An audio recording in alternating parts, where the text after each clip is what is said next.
Alors, dans cette deuxième partie, nous allons parler sur la crise politique qui submerge le Venezuela au XXIe siècle.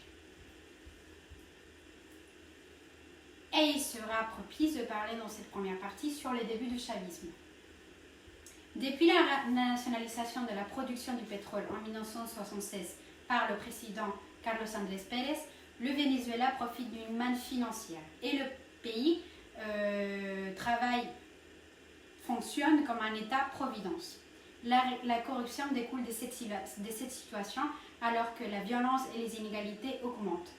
Les années 90 sont marquées par une forte croissance de la défiance envers les institutions de la 4e République de la crise économique. Hugo Chavez est alors appelé en 1998 pour répondre à ces problèmes.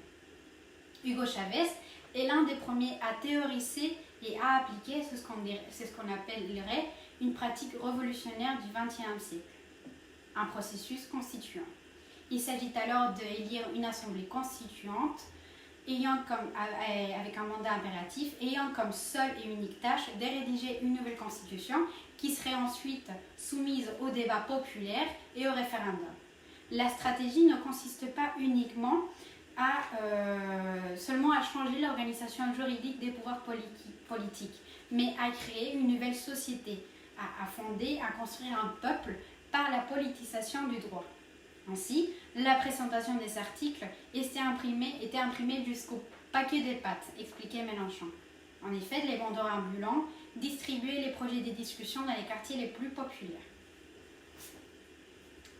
Sous ses mandats allant de 1999 jusqu'au 2012, le président Chavez a mis en œuvre une ambition politique sociale placée sous le socialisme du XXIe siècle et financée par les importantes importations pour les revenus de la manne pétrolière.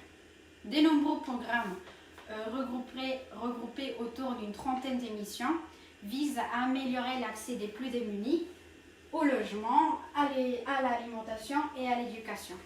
Ces programmes ont permis de réduire très fortement la pauvreté, qui va de 54% à 23,8% de 2003 au 2009.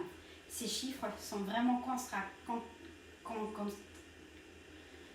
contrastent fortement avec la situation actuelle du Venezuela. L'arrivée au pouvoir d'Hugo Chavez marque un virage à gauche de continent, donc de continent américain.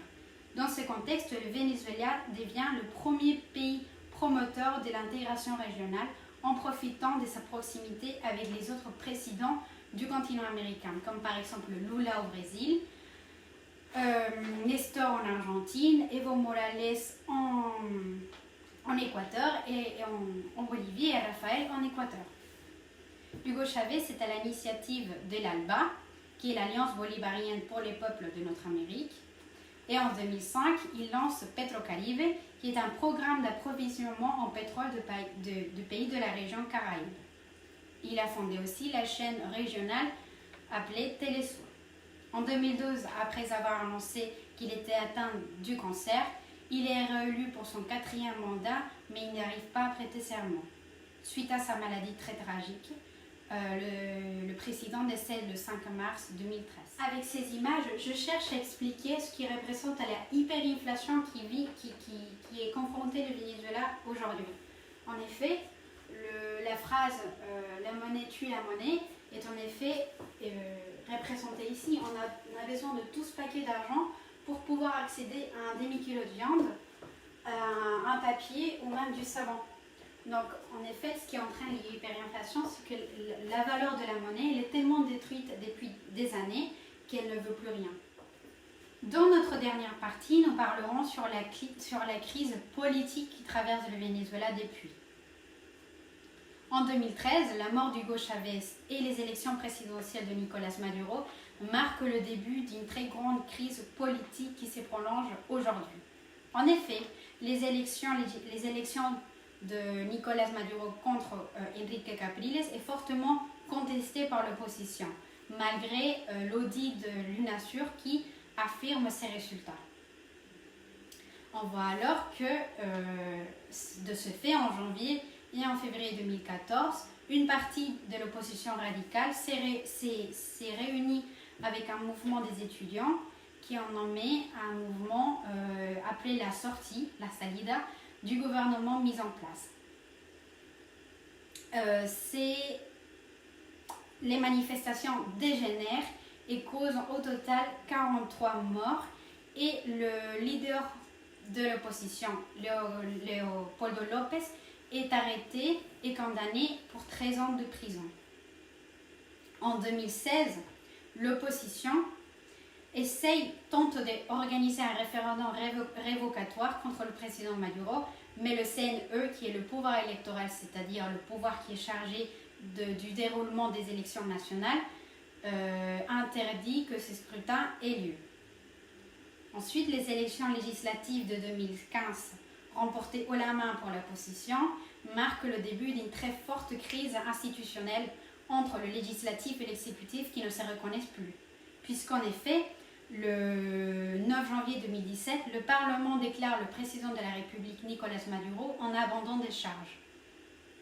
Et en mars 2017, le Tribunal suprême de la justice considère l'Assemblée nationale en situation de désobéissance, ce qu'on appelle el desacato.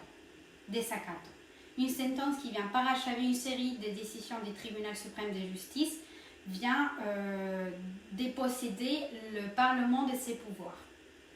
C'est pourquoi on voit qu'entre mars et août 2017, l'opposition est très fortement mobilisée, laissant un bilan de 124 morts. À toutes ces crises politiques et institutionnelles, une crise plus importante est à relever, la crise présidentielle. En effet, la crise présidentielle au Venezuela est une crise politique autour de la légitimité du président Nicolás Maduro, comme nous le connaissons, et le président de l'Assemblée, Juan Guaidó, qui s'est proclamé président intérim de la nation. En effet, le 23 janvier est un jour crucial pour le Venezuela. Le président de l'Assemblée nationale, Juan Guaidó, contrôlé par l'opposition, et on en a fait un jour historique en se proclamant le président intérim de la nation. Alors que du côté chaviste, cet acte est considéré comme un coup d'État, le président Juan Guaidó s'appuie sur les articles de la Constitution qui prévoient qu'en cas de vacance du pouvoir, le président de l'Assemblée nationale assume la présidence intermédiaire intérimaire de la nation. Juan Guaidó s'appuie donc sur les articles 233, 333 et 350 de la Constitution bolivarienne, celle écrite par Hugo Chávez, où il est notamment écrit que tout pouvoir violant les droits humains et les valeurs démocratiques doit être destitué. Il est notamment écrit aussi qu'en cas des vacances de pouvoir, des élections doivent être organisées dans les 30 jours. Donc si on résumé, Juan Guaidó représente la légitimité du peuple puisqu'il accepte cette proclamation à partir des articles de la Constitution en cherchant un gouvernement provisoire et des élections nouvelles pour que le peuple vénézuélien soit finalement entendu et que des élections présidentielles aient lieu. Pour finir enfin avec ce régime bolivarien qui dure maintenant plus de 20 ans. Merci.